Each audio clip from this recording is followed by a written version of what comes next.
U.S. breaking news, change your read newspaper habit. Weirdo. Gross. Freak.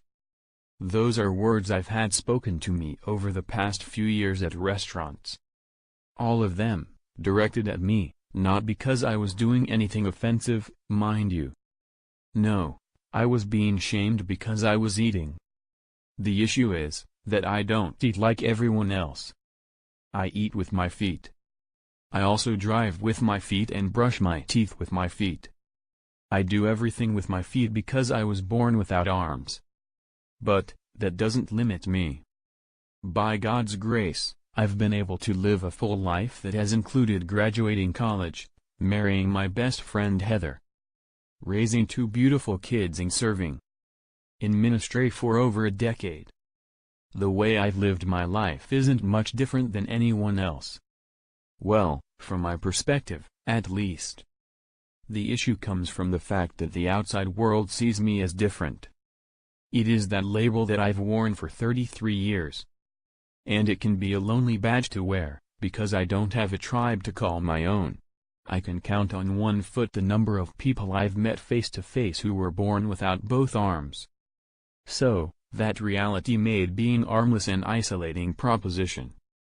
I had very, very few people in my life who knew exactly what I was going through.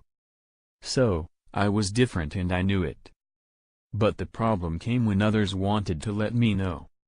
I remember coming home from a trip to the grocery store with my mom at 7 years old, in tears because someone had said insulting things to me. There was the time that I had to fend off a rude kid at Disney World, the happiest place on earth. And then there was the time my parents and I were asked to leave a restaurant because I was eating with my feet. I was no longer who people said I was. I was who God said I was.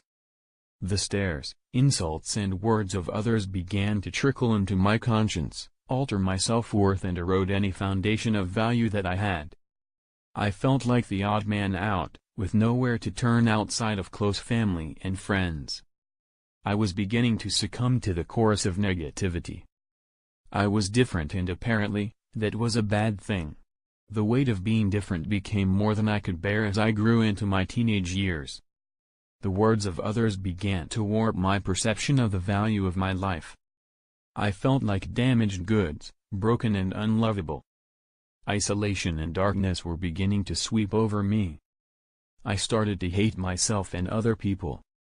It was in this time of loneliness and negativity that I came across a psalm in the Bible that would change my perspective and my life.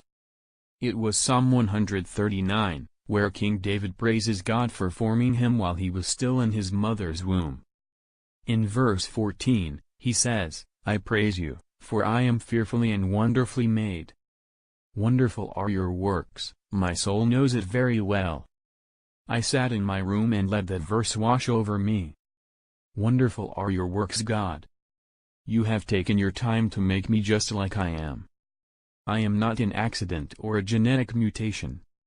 I am, by all accounts, different by design.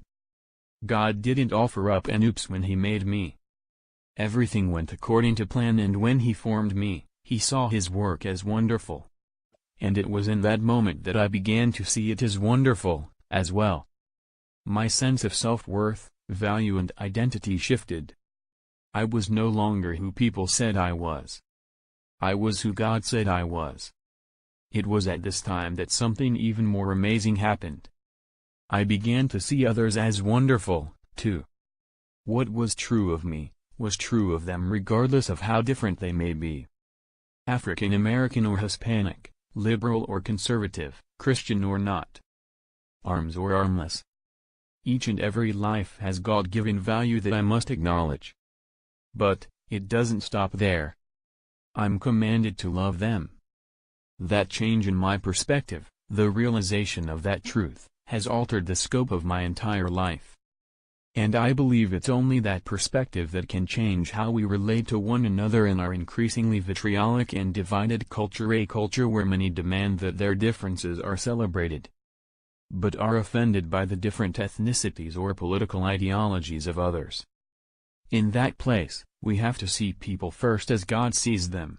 We have to approach them in love and with an understanding of their worth, before we can engage them in cultural dialogue.